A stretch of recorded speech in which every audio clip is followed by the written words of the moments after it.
Hi everyone, it's Sari and welcome to my channel, Three Smitten Kittens, and in this video, I'm gonna be talking about what I've been doing and how my business has done during the pandemic and where it's gonna go right now.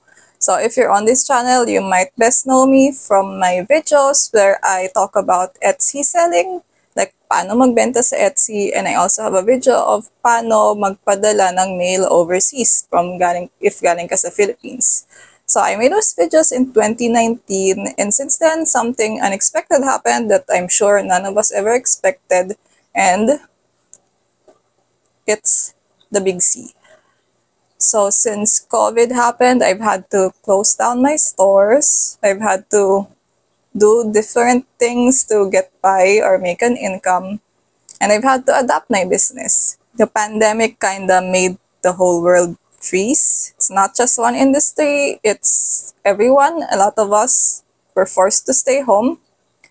And the postal system shut down. For me, I made my income shipping stuff, yung magpadala ng handmade items ko sa mga kliyente ko overseas. Now, I couldn't do that kasi yung postal service was closed. For a while, there was even this scare na baka yung virus gets on packages, tas mahahawa sila yung from a package. So, no one was just accepting mail. I've had over 30 orders that were pending that I couldn't ship out kasi hindi na sila tinatanggap ng post. Kahit sa private mailing services, they weren't accepted. And I held on to those orders thinking na, well, when the situation gets better, papadala ko na sila. But then months passed and the situation did not get better. We all know how that played out. So yun, I couldn't accept new orders because I couldn't ship them out anyway. That means I had no money coming in for months. Up to this point, for 7 years, my main income has been selling on Etsy and selling my handmade goods. Now that I can't accept new orders and I can't even send out my current orders, what am I gonna do? Wala akong income. By September of 2020, I kinda realized na things aren't gonna get better. Ilang beses na nag-post the government or the postal service na mag-open ulit yung shipping, mailing services, but they did not. So, noong September, I kinda just realized it's not happening. So, I threw in the towel and I contacted all my customers. I frequently give them updates, of course. Tapos, I contacted them na in September na I don't think it's gonna happen. I don't think mapapadala ko siya. So, I'm going to process a refund for everyone. So, that's 30 plus orders and the total came to 50 to 60,000. Normally, I tell people na if you have money coming in, people paid you for something, it's not yours until that service is finished and it's not yours until they receive the item. Pero at this point, since ilang months na nga akong walang income, yung binayad nila noon na money, I've had to use it na for day-to-day stuff. So now, I was like thinking, paano ko babayaran yung 50,000 and refund everyone again. I was in a tough spot those years of my business.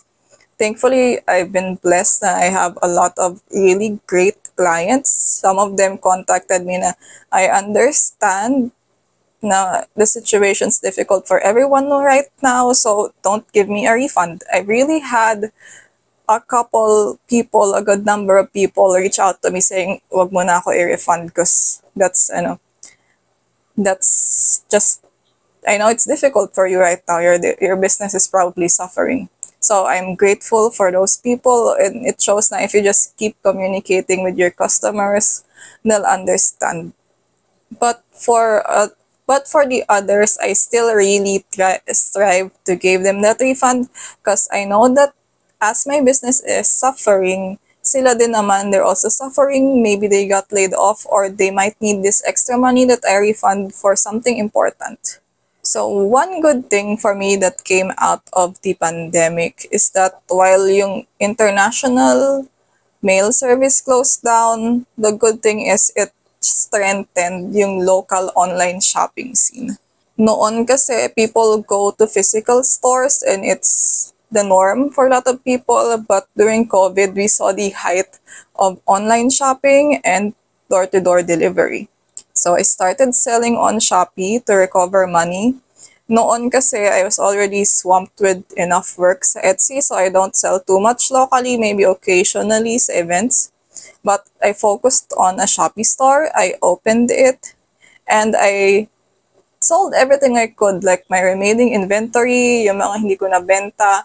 I made new products, and I even sold face masks, which resulted in some pretty decent income, if I may say so. I also worked online as a virtual assistant. My sister hooked me up with a job. So since then, I really just did my virtual assistant job, sold photos, and focused on my local customers. All the mail I sent internationally before COVID hit just came back to me as return mail. So I was like, okay, if i-attempt ko ipadala, babalik lang din sila sa akin and then I'll have to pay tax on them. So wag muna. And then there was a time na siguro 2021 onwards na people were, my friends in Metro Manila were saying na, oh, pwede na ulit magpadala ng international mail. The post office is open again. But when I go dito sa probinsya, they don't accept mail. Yung spotty yung service nila dito sa province, but sa Metro Manila, they say okay na, pero dito, hindi pa. Which is kinda unfair. So, side note lang, like, if you're from the province, doing business or availing government services is really hard. Usually, dito isa lang yung post office in the entire city. And if wala, you have to go to like the next city to go to the post.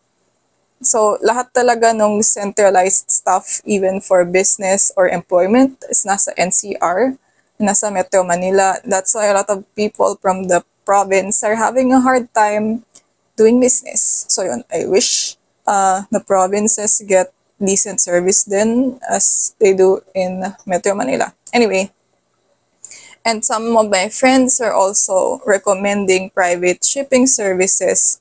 But yung charge nila starts at around $12, 600 pesos. It's yung papadala kong item ay wala pang 500, pero yung shipping is 600. Like, I'm sure that turns off customers when the shipping is more expensive than the item. So I just decided to put international selling on hold for the past 3 years.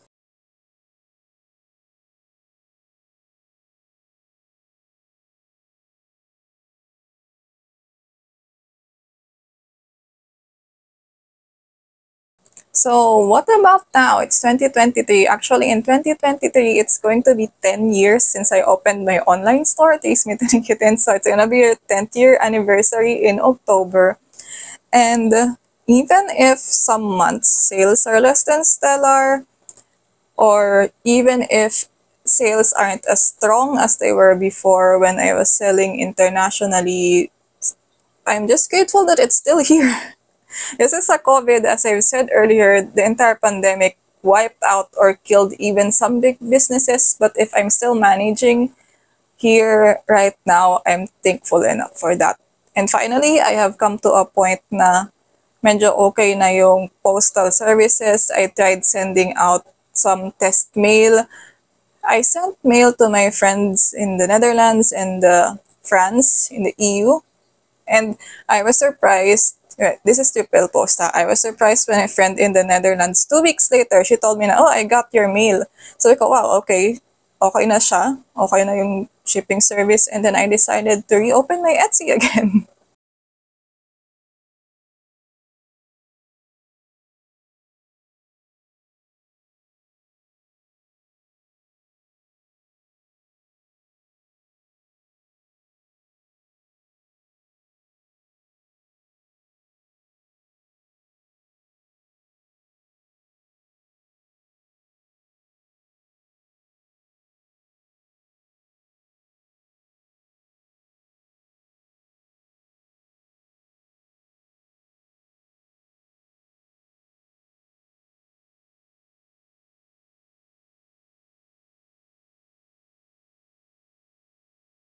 So that's it. Hope you guys are excited for my upcoming video. So much has changed in the past 3 years for online businesses or online sellers because of the pandemic. So much has changed since then. So let's talk about it.